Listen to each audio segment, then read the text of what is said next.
Bom dia, princesa! Como você está esta manhã? Ou de tarde ou à noite, dependendo do horário que você está ouvindo. Eu espero que bem. Estamos começando mais uma semana e durante esta semana eu gostaria de conversar com você sobre preguiça. Essa palavra que faz parte da vida de muita gente, faz parte da minha também, meu Deus, e que atrapalha mais que ajuda, né não? Vamos conversar sobre ela e entender o que a Bíblia diz sobre preguiça, como ela afeta a nossa vida espiritual, ministerial, os nossos sonhos e o nosso dia a dia.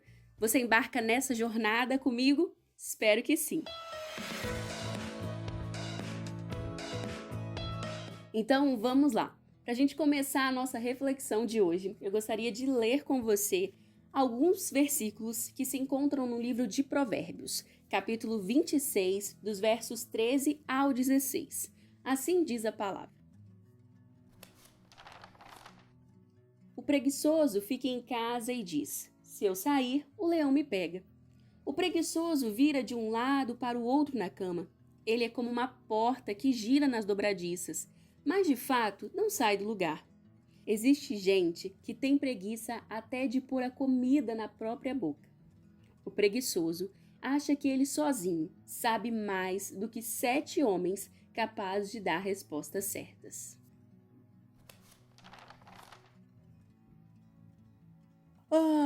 Que preguiça! Quem nunca, né, princesa? A preguiça não parece nada demais. O que é um episódio a mais na Netflix ou mais alguns minutos de sono? Por que não acionar o sistema soneca mais uma vez? Não é nada.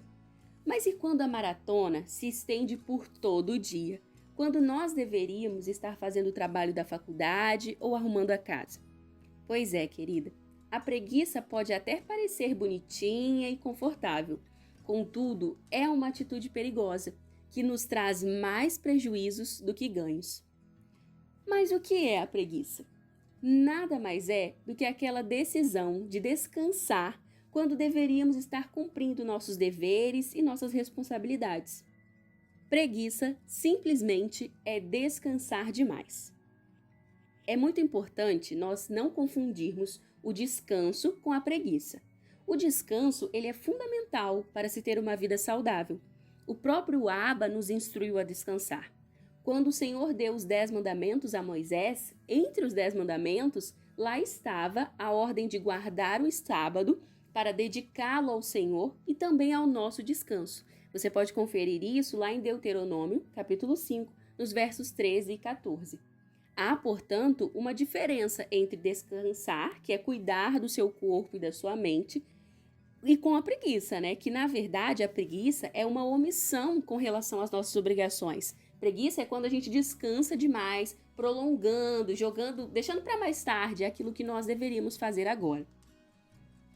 O livro de Provérbios traz diversas reflexões sobre a pessoa preguiçosa, descrevendo-a como uma pessoa que dorme mais do que é preciso, lá em Provérbios 6, de 9 a 11, como aquela que inventa desculpas para não trabalhar, Provérbios 26, 13, e que não trabalha quando é preciso, Provérbios 24. Além de ser aquela que dificulta o trabalho dos outros, Provérbios 10, 26. Ou seja, a preguiça não é vista com bons olhos pelo nosso Deus e somos aconselhadas a não sermos preguiçosas.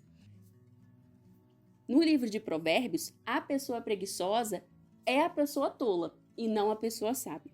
Logo, o problema da preguiça é que ela nos atrapalha a cumprir com nossas obrigações e até mesmo atrapalha a nossa vivência com o Senhor e nos impede muitas das vezes de viver tudo aquilo que o Senhor planejou para nós, todos os propósitos que Ele tem reservado para nós.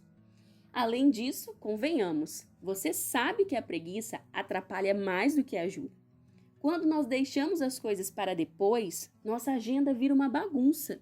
Eu lembro de uma vez durante a faculdade que eu tinha mania durante a faculdade de não deixar as coisas para depois. Eu gostava de estudar antes, de fazer os trabalhos antes, porque durante a escola eu tinha a mania ao contrário, a mania de deixar tudo para depois. Então, quando eu comecei a faculdade, eu quis ser muito bem organizada.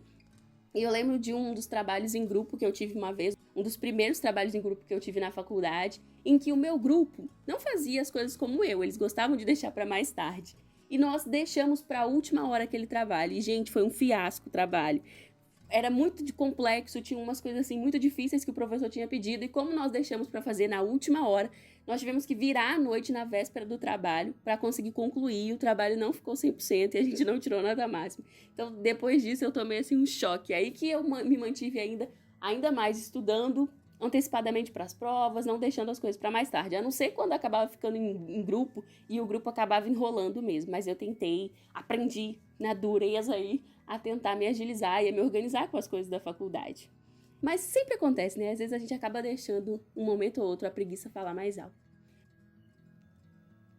Dia desses, eu li uma frase que se encaixa muito no que nós estamos conversando hoje.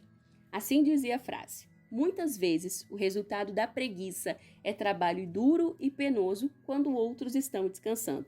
Foi exatamente isso que aconteceu naquele meu trabalho da faculdade. Na véspera do trabalho, quando a gente podia estar descansando e se preparando só para entregar e fazendo outras coisas, nós estávamos ali ralando para dar conta do trabalho. Por ser um comportamento tão comum e recorrente na vida de jovens e mulheres cristãs de todo o mundo, essa semana nós iremos conversar sobre a preguiça, compreendendo como ela afeta então nossa vida espiritual, nossa vida ministerial, pessoal e profissional.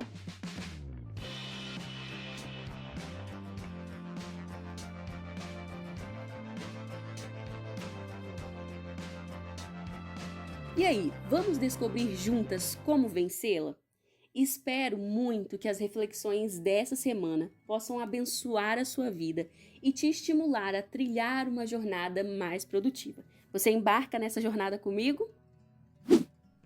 Tenha um dia abençoado e, se Deus permitir, nós nos encontramos amanhã. Um beijo e tchau, tchau!